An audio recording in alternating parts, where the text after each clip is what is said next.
Hello, my name is Hannah Knowles. Today I will be talking about landscape architecture and its relationship to refugee camps.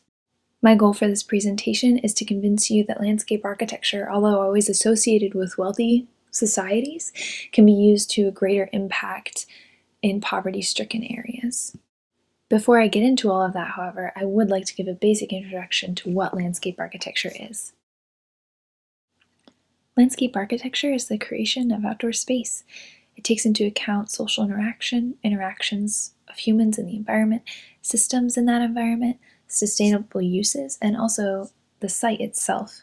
Essentially, it takes all of these different kinds of economic, socioeconomic, scientific, psychological elements of our environment and uses design to really change how a place makes us feel and how it can impact our daily life. One of the best explanations I have ever found to describe landscape architecture in a really cohesive way comes from the University of Washington, the Department of Landscape Architecture there. Landscape architecture is the making of environment that meets the aspirations and needs of human, wildlife, and other biological processes on Earth. It encompasses a broad spectrum of practices from design of streetscapes to restoration of habitats and ecosystems. It operates at multiple scales ranging from individual sites to neighborhoods and districts, corridors and networks, and cities and regions.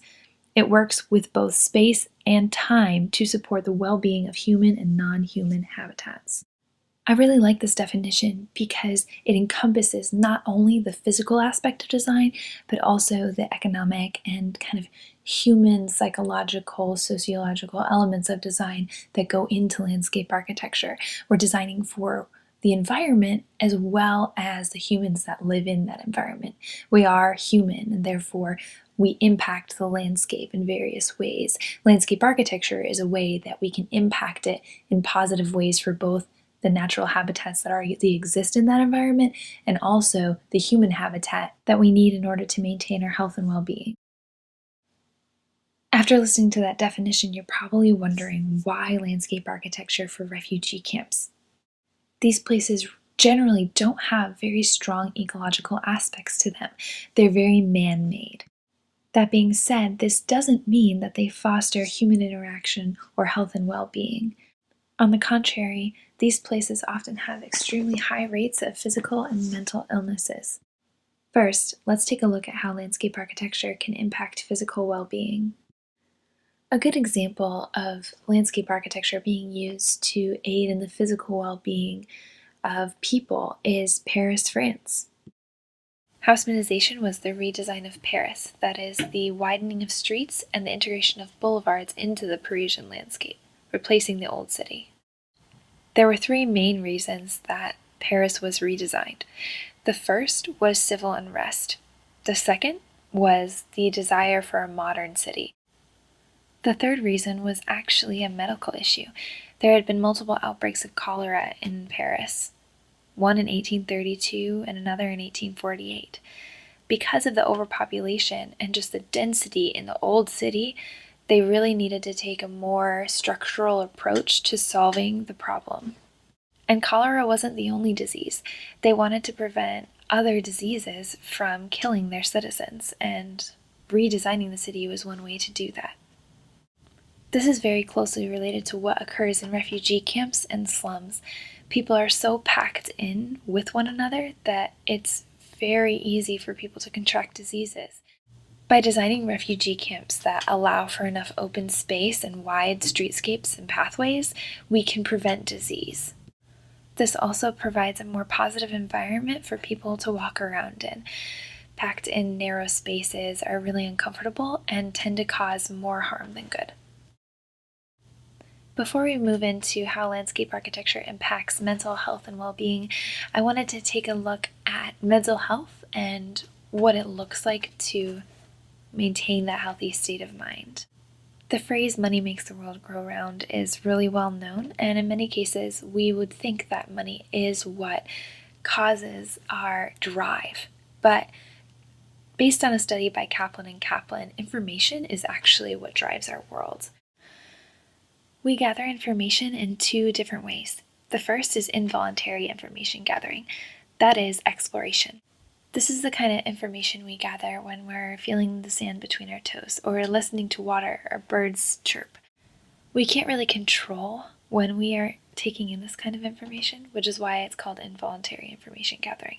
It's also something that doesn't take a lot of concentration or really much work.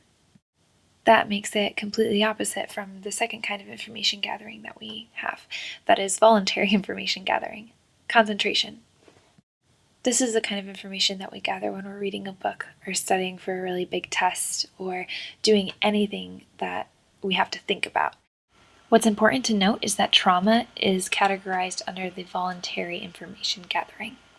Now, communication is the third kind of, information gathering and also information output, and that requires both involuntary and voluntary information. The act of voluntary information gathering can be also described as direct attention. Now, direct attention is something that is good, but we can only really handle it mentally for so long. For example, after studying for a really long time, it gets to the point where your brain just can't function anymore and you need to take a break. This is what happens when we have been using too much of our direct attention and not enough of our indirect attention, or the involuntary information gathering that we talked about. Too much direct attention can directly lead to mental instability, things like anxiety, depression, and worse things in general. But overall, having too much direct attention just wears a person down. Now, in order to prevent that from happening, you need to balance your direct attention with your involuntary information gathering. This is why in some cultures, doctors will actually prescribe forest bathing by going out into the wilderness or into a place that has many textures and sounds and warm light that's encouraging and uplifting.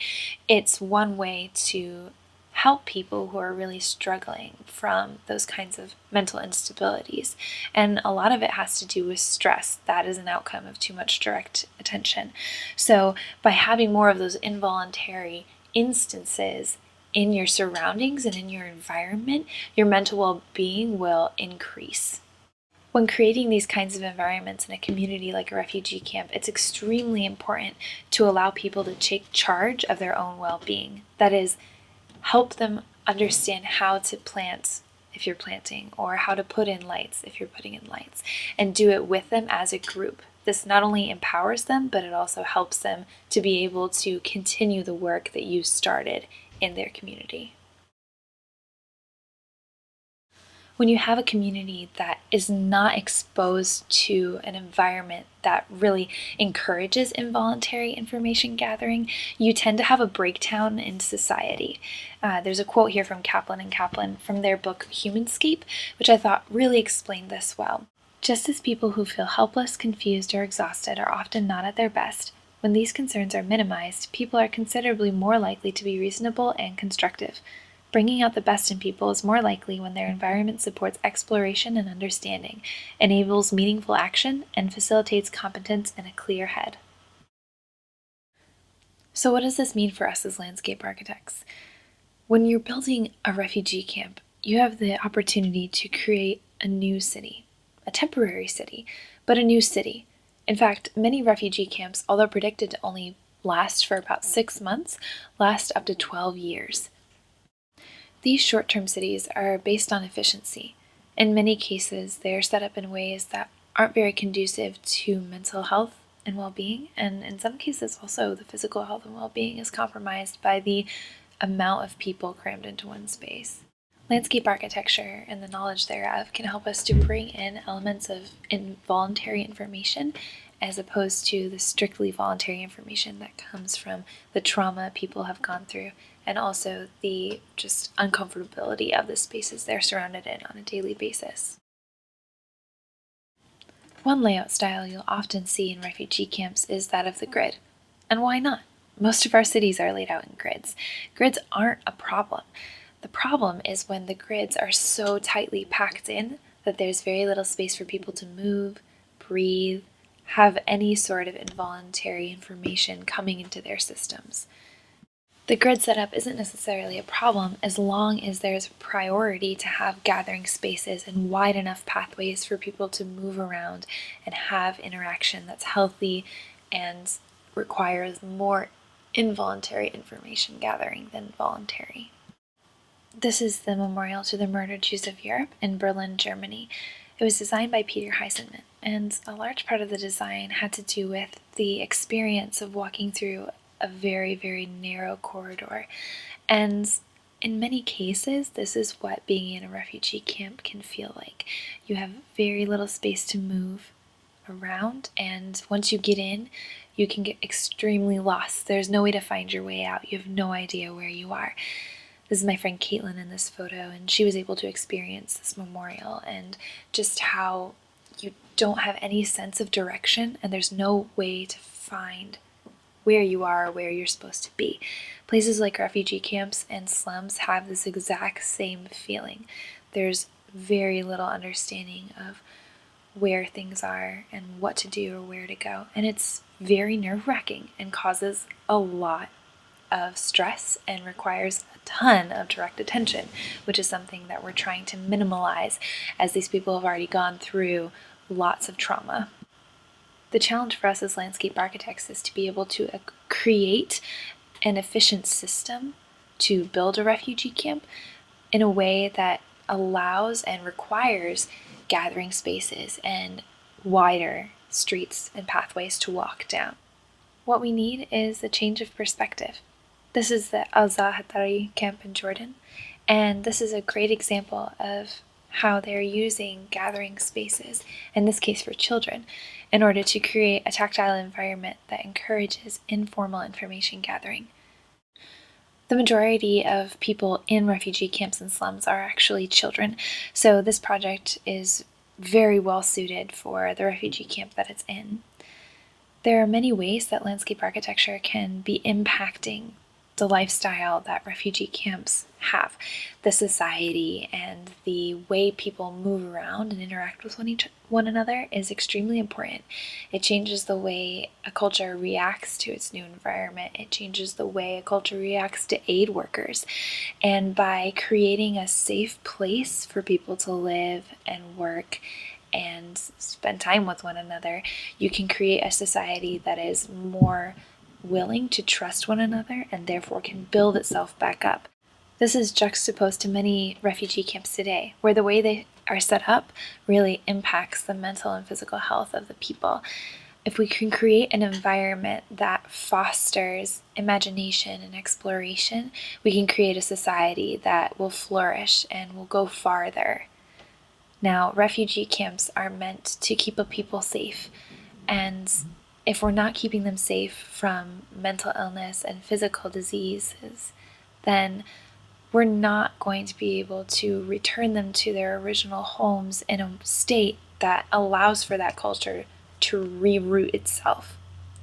Landscape architects have the skills and understanding to know how to create these kinds of spaces. This is why landscape architecture needs to be more integrated into refugee camp design. Thank you so much for your time, and I hope you have a good day. Cheers!